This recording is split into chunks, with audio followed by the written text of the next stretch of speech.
big hello to all the viewers out there.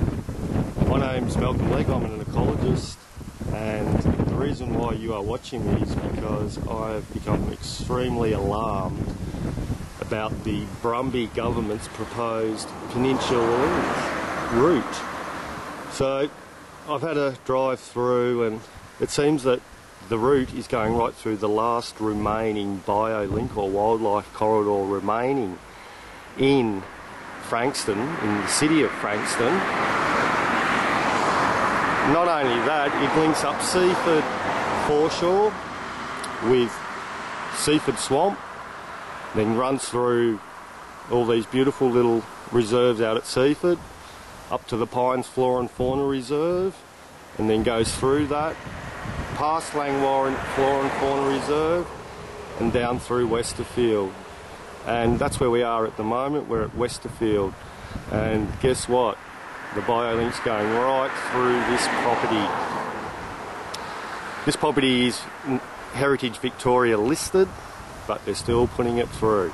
So all we're going to do is go in and meet the owners of the property of Westerfield and see what they have to say. Okay, let's go. Okay, here we go.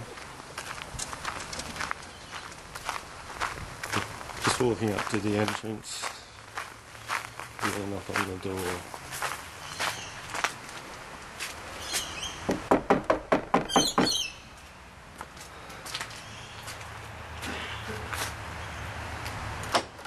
Sorry, Mel. How you going? All right. I'm Malcolm. Yes. We've just come in to have a talk to you about Frankston bypass going through your property. All right. Is that You'd possible? Like to talk about now, would you? Yes, is that possible to come in? Yes, come right in. Okay, great. Property, which is Westerfield, and in front of me we've got the Welshes, and a quick introduction. Simon Welsh. Joyce Welsh. And next to the Welshes we've got... Murray Clare. I'm the contractor that does the weed control works in the bushland. Great, fantastic. Very significant bushland. So, what's happening to the property, guys? Let's start from the beginning. Well, we protested that the bypass shouldn't go through it, and as it's heritage listed and National Trust listed, including the bushland, the owner was the only person who could apply to have the heritage listing taken off it.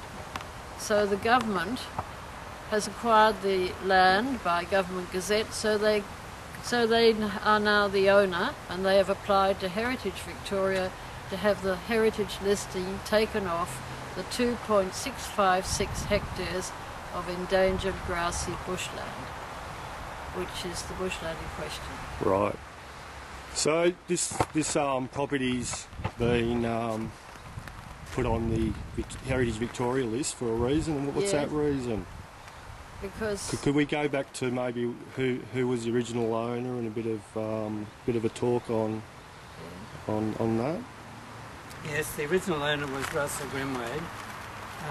He bought the property in the early 1920s when it was over 100 acres, and he built the house Westerfield here in the middle 1920s. It's a house designed by Desborough Near. Here comes Peter now. And it's still pretty much in its original condition. We've been looking after it.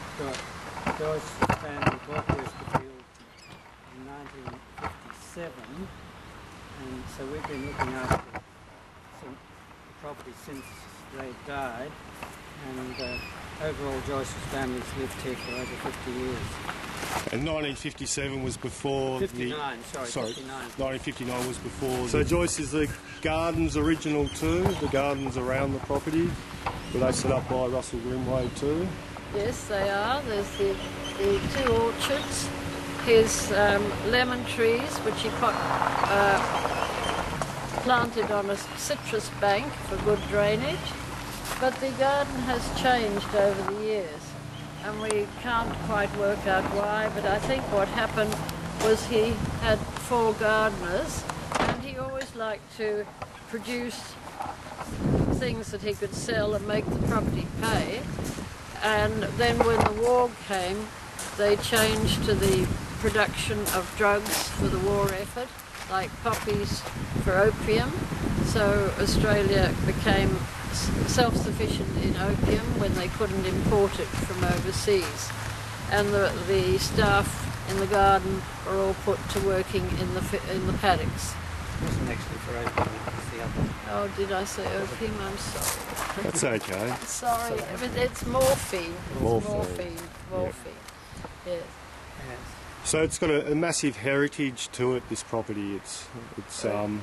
It was Russell, as you were saying, Russell Grimway was a very important person, and he set this property aside not only for the European style that he portrayed on the property, but also for the environment, the natural environment. He set the bushland aside down the bottom there for the flora and fauna. Is that right? Well, he was a scientist.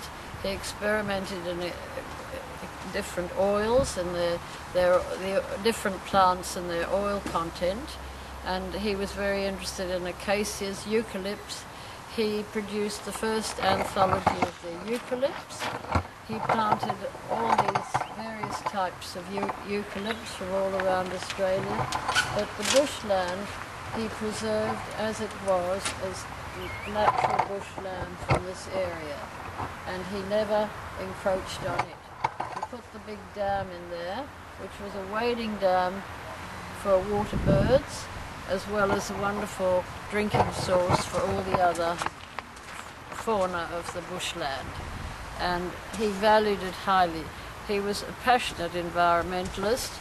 He predicted in the 1940s or earlier that Australia would run out of water, and that the only way to preserve our water supply was to grow trees and not to destroy trees. He would be horrified that the trees of his prized bushland that they are thinking of cutting down. He was an environmentalist way ahead of his He time. was, absolutely.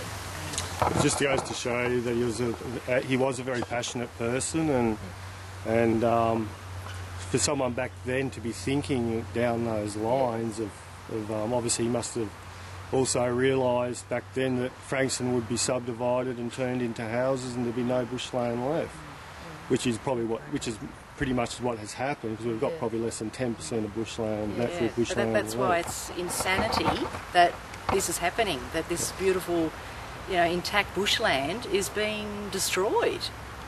For a road, it's not necessary. There's already 4 roads to go down to the peninsula. We don't need another one. There are cheaper options. So